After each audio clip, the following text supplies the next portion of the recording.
अजमेर में युवा मित्र संघर्ष समिति के बैनर तले चलाए जा रहे अभियान के तहत हल्ला बोल इंसाफ रैली निकाली गई। राजीव गांधी युवा मित्रों ने पैदल मार्च निकालकर विरोध जताया और नौकरी को बहाल करने की मांग की गई। साथ ही चेतावनी दी कि संभागीय स्तर पर प्रदर्शन के बाद सरकार ने ध्यान नहीं दिया तो अंतिम पड़ाव जयपुर में डाला जाएगा। संभागीय आयुक्त कार्यालय में मुख्यमंत्री के नाम ज्ञापन भी सौंपा गया। ये रैली डाक बंगले से शुरू होकर संभागीय आयुक्त कार्यालय पर जाकर संपन्न हुई। नहीं चलेगी, नहीं चलेगी, नहीं चलेगी, नहीं चलेगी, नहीं चलेगी, नहीं चलेगी, नहीं चलेगी, नहीं चलेगी।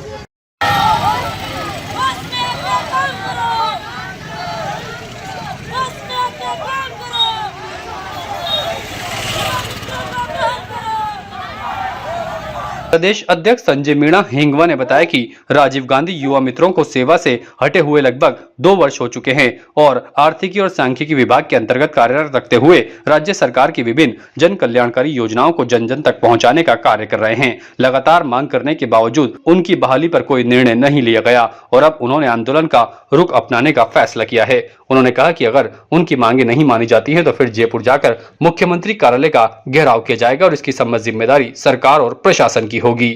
सर, पूर्व सरकार में 5000 राजीव गांधी युवा मित्र कार्यरत थे, जिसको भजनलाल सरकार ने उनकी सेवाएं समाप्त कर दी। मैं कहना चाहता हूं कि सिर्फ और सिर्फ पदनाम में राजीव गांधी नाम जुड़े होने की वजह से युवाओं की सेवाएं समाप्त कर दी। उसका दुष्परिणाम ये रहा कि 6 युवा मित्रों ने मौत को गले लगा लिया। वो आज इस दुनिया में नहीं है। सरकार क्या युवाओं को मौत के गले लगाने के लिए आई थी? भजनलाल जी से बहुत उम्मीद थी कि युवाओं को रोजगार देने का काम करेंगे। जहाँ तो हमारे युवा सोच रहे थे कि परमानेंट जॉब दी जाएगी, उनका जो जैसा रोजगार चल रहा था उसको छीनने का काम किया। उसके बाद हमने जयपुर शहीद स्मारक पे धरना दिया। धरना देने के बाद संभाग मुख्यालयों पे हमारा ये हल्ला बोल इंसाफ यात्रा चल रही है। सरकार अटल प्रेरक की घोषणा कर रही है। हम चाहते हैं अटल प्रेरक में इन युवाओं का समायोजन करके इनको रोजगार देने का काम करें। आज अजमेर की धरा पे हम डाक बंगला से रैली निकाल के संभागीय आयुक्त कार्यालय पे सीएम साहब के नाम ज्ञापन देंगे और सीएम साहब को ये खुली चेतावनी देना चाहते हैं कि जल्द से जल्द इन युवाओं की मांग पर विचार किया जाए। अन्यथा पहले भरतपुर में और उसके बाद में जयपुर में हमारे परिजनों को साथ लेके हम डेरा डालेंगे, जहां हमारे माता पिता सब परिजनों को लेके, क्योंकि जब आपने रोजगार छीन लिया तो हम जी के क्या करेंगे? आपने मौत के घाट हमको उतारने को मजबूर कर दिया। धरना इसलिए दिया जा रहा है कि हमें 2 साल होने आए हैं, लेकिन सरकार ने हमें हमारी नहीं सुनी है। सरकार ने हमसे वादा किया था कि लोकसभा चुनाव के बाद में आपको दूसरी भर्ती में मर्ज कर दिया जाएगा, जबकि अटल प्रेरक भर्ती आ चुकी है और अब रद्द भी किया है। तो कहीं ना कहीं उम्मीद है, लेकिन अभी तक हमारी सरकार ने नहीं सुनी है और हमारे 6 युवा मित्र साथी ने सुसाइड कर लिया क्योंकि उनकी आर्थिक स्थिति सही नहीं थी।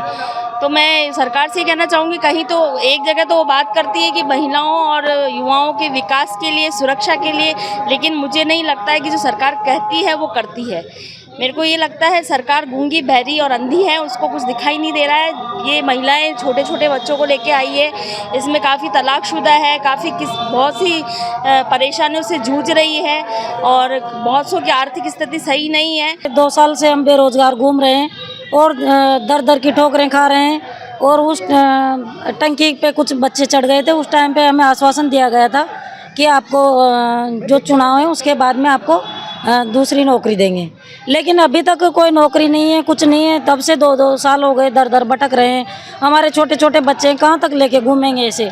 तो सरकार को सोचना चाहिए कि हम एक छोटा सा रोजगार मांग रहे हैं, इसके लिए हम मांग क्या रहे हैं? हम हमारे 2 वक्त की रोटी मिल जाए, हमें यही बस है, लेकिन फिर भी सरकार अंधी, गूंगी और बेरी बनी बैठी है। ताज़ा खबरों के लिए देखते रहें सरेराह न्यूज। अपना फ़ोन उठाएं और सब्सक्राइब करना ना भूलें।